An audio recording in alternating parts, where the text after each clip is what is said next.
안녕하세요. 라이프닥터입니다. 오늘은 외국인을 대상으로 부가세 환급 서비스를 하는 기업 글로벌 텍스프리에 대해서 이야기해 볼까 합니다. 지금부터 영상에서 안내드리는 내용은 라이프닥터가 직접 주식 투자를 하기 위해서 기업을 기본적으로 기술적으로 분석한 자료를 공유한 것입니다. 기업에 대한 기본적 분석과 기술적 분석에 대한 모든 것을 다 영상에 담을 수는 없어서 주식 투자의 초보자 또는 중급자 분들의 시각에서 참고할 수 있는 내용들을 공유해 보았습니다. 본 영상을 시청하시는 분들에게는 투자에 대한 참고용일 뿐 투자에 대한 판단과 책임은 투자자 본인에게 있다는 것 명심해 주십시오. 지난 3년간 코로나로 인해서 잠시 주춤했던 외국인의 방문들이 작년 연말부터 조금씩 늘기 시작하더니 올 봄에는 코로나 이전만큼 외국인들이 한국을 방문하고 특히 명동 같은 경우는 많은 외국인의 방문으로 다시 살아나고 있다고 합니다. 외국인들이 한국 방문을 할 때 반드시 구입한다고 하는 화장품의 구입은 명동에 있는 올리브영 5개 매장을 기준으로 한다면 전년 대비해서 29배나 늘었다고 합니다. 화장품만 많이 팔린 것이 아닙니다. 한국 드라마와 영화에서 봤던 다양한 제품들의 판매도 많이 활성화되면서 외국인들은 한국 제품의 구입에 주머니를 기꺼이 열고 있습니다. 이처럼 대한민국을 방문하는 외국인들이 늘어나고 그들이 한국 제품의 구입을 많이 하면 할수록 각광받는 기업이 있는데요. 국내 최초로 외국인의 부가세 환급 서비스를 시작한 대한민국 넘버원 텍스프리 선도기업 글로벌 텍스프리입니다. 좋아요, 구독, 알람 설정까지. 2014년 11월 19일에 코스닥 시장에 상장된 글로벌 텍스프리는 크게 3가지 사업 부분을 가지고 있습니다. 처음에는 순수 텍스 리펀드 사업 부분만을 경영을 하다가 사업의 확장에 따른 필요에 따라서 넷크루즈, 엘솔루, 핑거스토리를 인수하면서 IT 솔루션 사업 부분을 인수하였고 화장품 브랜드 스와니 코코를 인수하면서 화장품 사업 부분까지 진출하여 텍스 리펀드 사업 부분, IT 솔루션 사업 부분, 화장품 사업 부분 총 3가지 영역의 사업 부분을 가지고 있습니다. 글로벌 텍스프리의 가장 주력 사업 영역은 텍스 리펀드 사업 부분입니다. 자유여행을 통해서 해외여행을 하고 현지에서 물건을 구입하고 부가세를 환급받아 보신 분들이라면 익히 잘 알고 있을 텐데요. 관광객들이 해외여행 시 부가세가 포함된 물품을 구입한 후 이를 사용하지 않고 본국으로 돌아가는 경우 여행 중에 구매한 물품의 세액 상당액을 돌려주는 외국인 대상 세금 환급 제도인 텍스 리펀드 사업을 한국에서 가장 적극적으로 하고 있는 기업이 글로벌 텍스프리입니다. 이렇게 말씀드리면 단체 관광을 통해서 면세점에서만 물건을 구입하신 분들은 이해하기가 조금 힘드실 텐데요. 해외여행을 하는 모든 관광객들이 필요한 물건을 면세점에서만 구입하지는 않겠죠. 필요에 따라서는 현지 상가에서 필요한 물건을 구입하는 경우도 있을 거고요. 실제로는 면세점에서 물건을 구입하는 것보다 내가 필요한 곳에서 내가 필요한 물건을 현지 상가에서 구입하는 경우가 아마 더 많을 겁니다. 이처럼 면세점에서 물건을 구입하는 것과 현지 상점에서 물건을 구입하는 경우에는 판매 가격과 세금 환급의 방식에 약간의 차이가 존재합니다. 현지 상가에서 물건을 구입하고 텍스 리펀드를 받는 방식에는 물품의 판매 가격의 공급가액과 부가세가 플러스가 되어 있어서 면세점보다는 조금 비싼 가격에 구입하게 되고요. 그러나 자국으로 출국하는 시점에 사용하지 않고 물건을 가져간다는 것이 증빙이 되면 구매 후 세액 상당액을 환급을 받을 수 있고 그렇게 환급을 받게 되면 면세점에서 구입하는 것과 큰 차이 없이 물건을 구입할 수 있는 이점이 있습니다. 또한 면세점이라는 한정된 공간, 한정된 물건에서만 선택하는 것이 아니라 방문하는 지역의 모든 유통업체의 모든 상품을 대상으로 쇼핑을 할 수 있기 때문에 외국인 입장에서는 선택지가 넓은 장점이 있습니다. 반면 면세점에서 물건을 구입하는 경우는 판매 금액에 부가세가 처음부터 공제되어 있기 때문에 세금을 제외한 공급가액으로 구입할 수 있어서 물건 가격이 처음부터 저렴하게 느껴지죠. 다만 앞서도 말씀드린 것처럼 면세점이라는 한정된 공간에서 한정된 매장을 통해서만 물건을 구입해야 되기 때문에 시장의 규모도 작고요. 상품의 선택에 있어서도 제한이 있습니다. 이처럼 현지를 방문한 외국인의 경우에는 면세점을 통해서 물건을 구입하거나 아니면 현지 매장을 통해서 물건을 구입하는 2가지 방식이 있을 텐데요.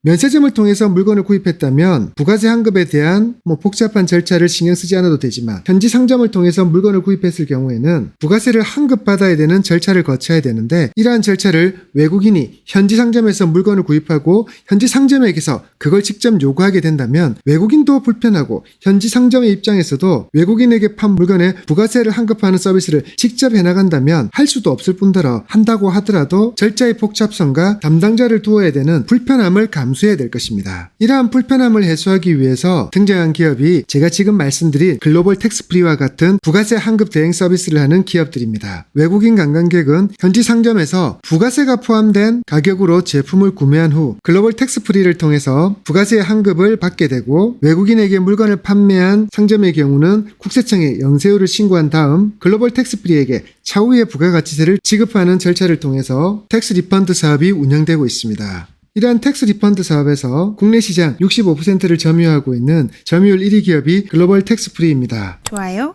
구독, 알람 설정까지. 글로벌 텍스프리는 부가세 환급 대행 서비스를 하면서 환급되는 부가가치세의 30%, 즉 물건값의 3%에 해당되는 수수료를 받고 이러한 서비스를 해주고 있는데요. 한국을 방문하는 해외 방문객들이 많고, 그 해외 방문객들이 면세점이 아닌 상점에서 물건을 구입하는 경우가 많다면 글로벌 텍스프리의 수입도 자동적으로 느는 구조로 되어 있습니다. 코로나 이전 2019년도에는 매월 한국을 방문하는 평균 관광객의 수가 150만 명 선이었는데요. 코로나가 발생한 2010년 1월 이후 한국을 방문하는 해외 방문객이 급격하게 줄어서 거의 없다시피 했죠. 그러한 상황들이 2022년부터 조금씩 호전되어서 9월 40만 명을 넘어서고 2022년 11월 60만 명을 넘어서면서 2023년 올 봄에는 코로나 이전 수준의 3분의 2까지 해외 방문객 수가 회복되고 있습니다.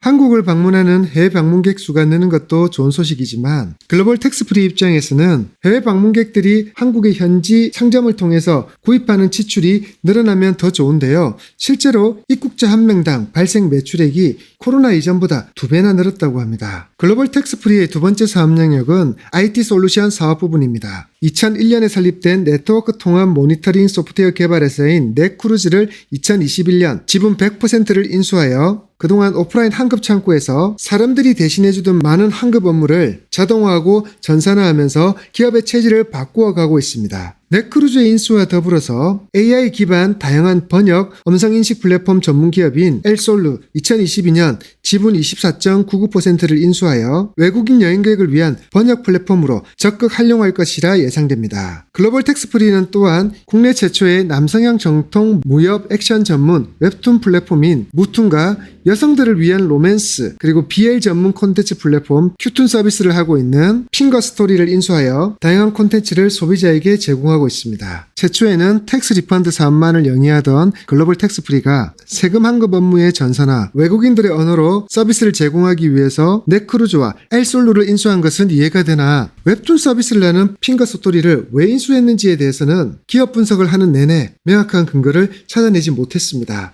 혹시 이 영상을 보시는 분 중 핑거스토리를 인수한 이유를 아시는 분이 있다면 댓글에 남겨주신다면 제가 참고해 보도록 하겠습니다. 글로벌 텍스프리의 세 번째 사업 영역은 화장품 사업 부분입니다. 2020년과 2021년 2년에 걸쳐서 기존 화장품의 화학 성분을 안전한 성분으로 대체하여 화장품 본연의 기능을 유지하고 소비자들에게는 건강한 화장품, 믿을 수 있는 화장품 전문 기업을 모토로 하는 내추럴 코스메틱 전문 기업 스와니코크의 지분을 75%를 인수하였는데요. 스와니코크는 식물 성분 배합 기술 등을 적용한 스킨케어, 메이크업, 헤어 앤 바디, 클렌징, 마스크 등의 기초와 색조를 아우르는 약 150여 가지 피부 저자극 화장품 제품 라인업을 구축하고 있습니다. 글로벌 텍스프리가 외국인에게 텍스 리펀드를 해주는 제품의 대부분이 대한민국의 화장품들이다 보니 직접 화장품 사업까지 진출하였고, 스와니코크를 인수한 시점인 2020년과 2021년은 코로나 시기라서 매출이 많이 줄고 글로벌 텍스프리의 사업에는 큰 도움을 주지 못했지만, 앞으로는 매출과 영업이익의 증가로 글로벌 텍스프리의 사업에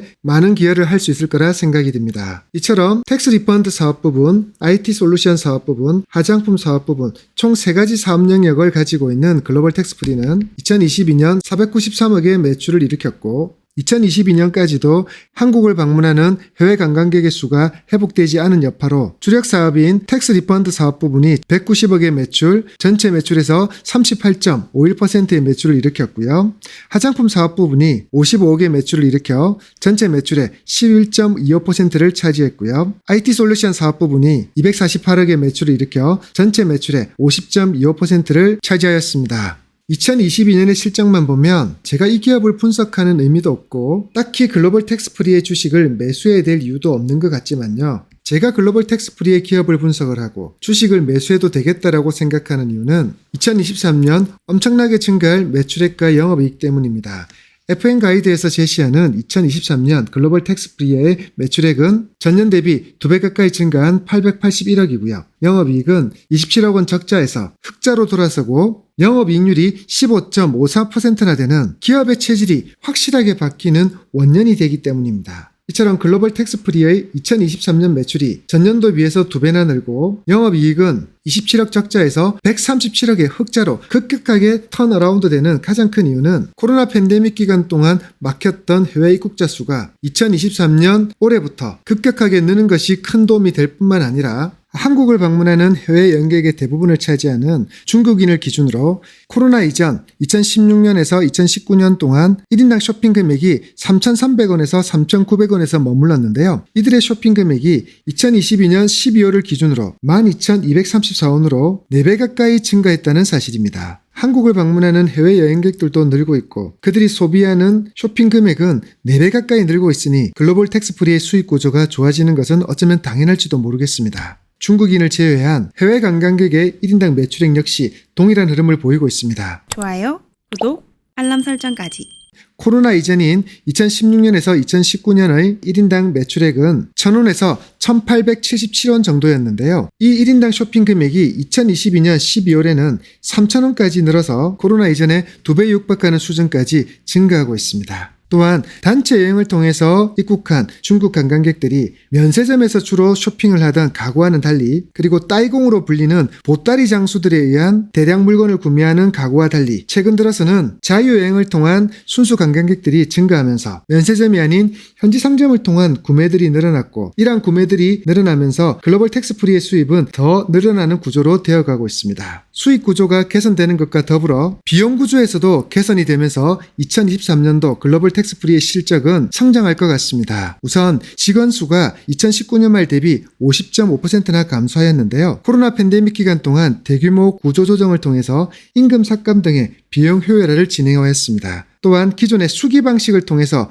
시내 한급 창구에서 환급이 이루어지던 것을 전산화하면서 시내 한급 창구를 28.2% 축소하였고 이를 통해 1년의 운영 비용만 50억 원 이상 소요되는 인천공항 창구도 폐쇄하여 고비용 구조를 획기적으로 개선하여 영업이익을 극대화시키고 있습니다. 이러한 비용 구조의 개선을 2019년 3분기와 2022년 3분기를 비교해보면 감가상각비는 23억 9천만 원에서 1천만 원으로 줄였고 임차료는 7억 4천만 원에서 8,400만 원으로 줄였고 연구개발비는 5억 6천만 원에서 1억 1천만 원으로 인건비는 57억 4천만 원에서 44억 9천만 원으로 줄여가는 과정입니다. 이처럼 글로벌 텍스프리의 수익 구조의 개선과 비용 구조의 개선은 예상 매출액인 881억과 137억이 무리한 기대치라는 생각 보다 오히려 너무 보수적으로 잡지 않았나 생각이 들고요. 2023년 연말쯤에는 이보다 훨씬 더 높은 매출액과 영업이익을 예상해 볼 수 있을 것 같다는 생각이 듭니다. 글로벌 텍스프리의 이러한 기업 체질의 변화와 그러한 기업 체질의 변화를 통한 실적이 증가할 것이라는 것은 주가 차트에도 확실히 반영되고 있습니다.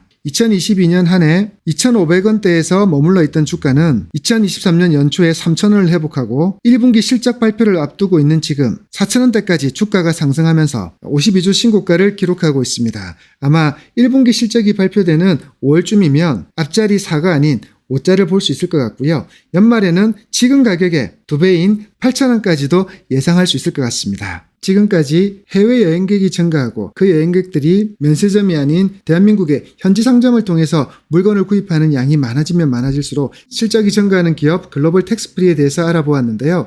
오늘 이 영상을 통해서 글로벌 텍스프리를 이해하는 데 많은 도움이 되셨다면 구독과 알림 설정을 해주시고요. 그리고 좋아요도 꾹 눌러주신다면 제가 다음에도 여러분에게 좋은 기업을 안내하는 영상을 만드는데 큰 힘이 될 것 같습니다. 지금까지 라이브 닥터였습니다.